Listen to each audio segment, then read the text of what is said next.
This is a video about the position papers. So remember, you have to write one position paper for each topic, and you're all going to get two topics.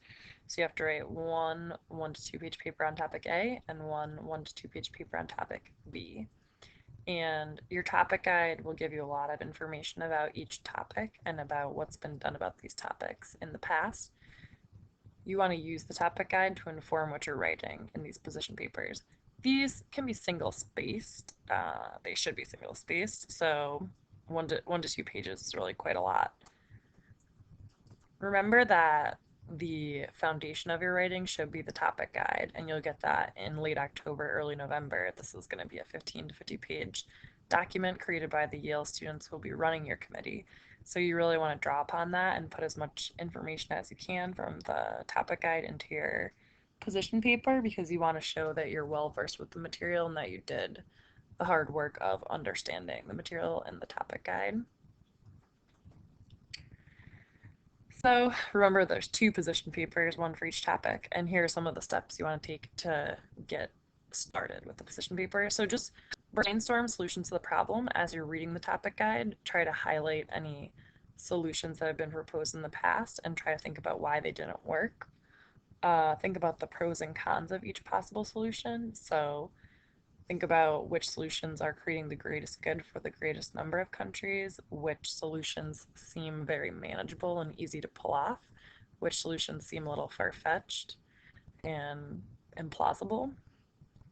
Look at examples of past action. So for example, UN resolutions, government programs, other multilateral actions, so actions that involve more than just the country itself, and analyze why those actions succeeded or failed.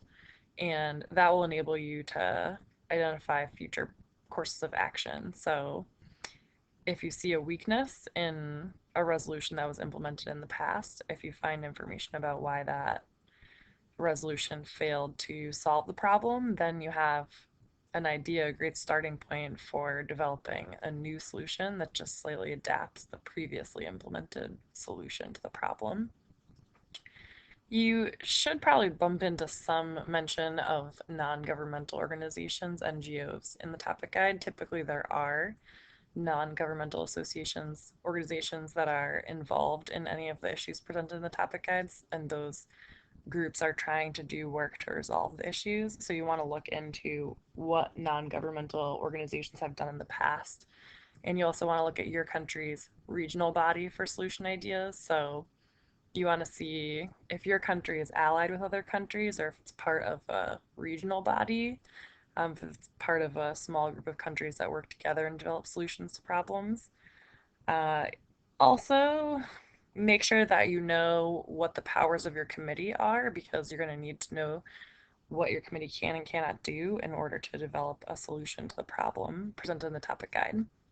And this hopefully sounds obvious to you, but you need to make sure that the position that you're expressing is in line with what your country has stated in the past through its policies. So you just have to make sure that you're not departing too much from what would be logical for your country to put forth in light of what your country has argued in the past.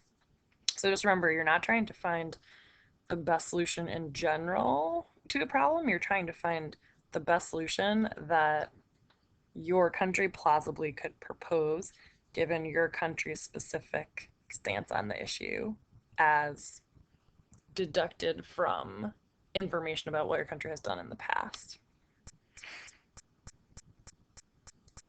So then finally, just look at your country's voting record in the UN and in other bodies, because that will tell you in a pretty clear-cut manner where your country has fallen on this issue or similar issues in the past.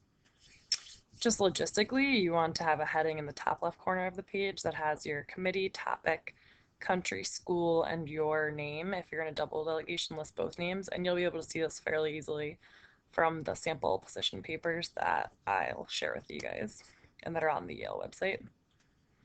So your paper is going to have 3 essential parts. These parts can be just 1 paragraph each. So first, you want to have background on the topic. So just make sure that you're not just restating everything in the topic guide, because you want to be connecting the information in the topic guide to what your country specifically thinks about the topic.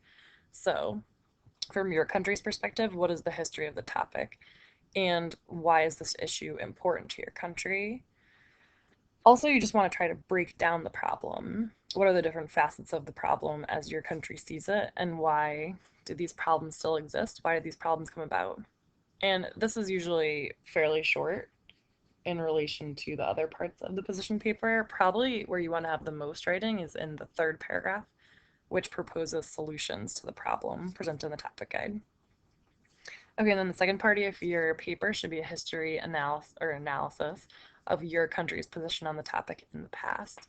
So the first paragraph was more broadly summarizing the topic with some details about what your country thinks, but then the second paragraph gets into more detail and explains what your country exactly has done about this issue in the past. So have they been involved? How have they voted in past UN discussions of this issue? What's working that your country is doing and what's not working? And what is your country's current understanding of the state of this problem? And here's where you can put a lot of information about what you've researched, because you can cite the voting record of your country, which you'll be able to find online. You can cite quotes from leaders in your country, ideas they've put forth about the issue.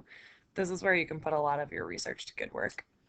And then finally, the most important paragraph is where you propose solutions to the problem. So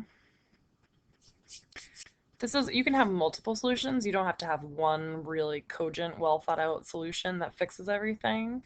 You want to think about what the members of your committee should endorse. What particularly do you want the countries in your committee to do to help address the issue expressed in the topic guide? And why does your country support this view? You also could here you could identify the solutions that your country takes issue with, the solutions that your country is opposed to. And then you can connect here really directly with some of the country's policies or laws or past treaties. And you can say, here's the connection between that existing history of my country and this future decision that my country has to make about how to deal with the topic or problem presented in the topic guide. Here also, it's very helpful to look at the questions to consider at the end of each topic brief, because those questions are going to really tell you kind of what some of the solutions are. They're going to hint at some of the solutions to the problem. You want to try to be original. It is a good idea to start by looking at a previous resolution, but you want to be creative and adapt the resolution. You can't just re-implement a resolution that already was implemented. You have to come up with your own new resolution that integrates new characteristics. If you're going to repeat previously instated resolutions, just make sure you explain why those initiatives are worth doing again. So you just say, we're going to implement this strategy that was implemented in the past because it worked so well, and here's some evidence of how it works so well. Just remember that you really have to make sure that you're representing your country. You can't just propose a solution that makes a lot of sense broadly, but that doesn't make sense coming from your country's perspective. And it's always good to just strengthen pre-existing solutions, so really be on the lookout for that in your research if there were previous solutions that were so close to being perfect, but that fell short for some reason. Also, just remember that here you're just articulating solutions that your country believes could be effective. You're not saying necessarily that you think that this solution could be adopted by all the countries in the committee. So for example, you could propose something that you flat out know that Russia's going to veto or speak against. That's fine. You're not proposing here's a solution that I think everyone will accept, that I think will go well in committee session. You're saying just in a ideal world in which other delegates see my country's perspective, this is the most logical solution that we can see right now. And just this is really your best chance to impress the chairs, especially if you're in a very large committee, which many of the committees are. This is a chance to show the breadth of your research and your mastery of the facts. You can include references to the topic guide and to facts that you found as you researched on the internet and using the resources that were previously cited at the end of the topic guide. You want to have specifics because those can be very persuasive, but you don't want to be excessively wordy. And being unique can be helpful because it helps you really stand out and sets you apart from the other members of the committee, and that's going to help you win an award. Often the chairs will use the position papers in order to determine who really developed the seed of an idea that ended up in a resolution. And that's a way to give you credit for developing a solution that worked out for the committee. And then finally, just make sure that you're editing the paper for grammar and spelling. You could bring it to me, to Miss Swift, or to the Writing Center. The Writing Center might not necessarily tell you all your grammar mistakes, but they'll read your paper and make sure that it makes sense and flows logically, and they'll help you find places that could be strengthened.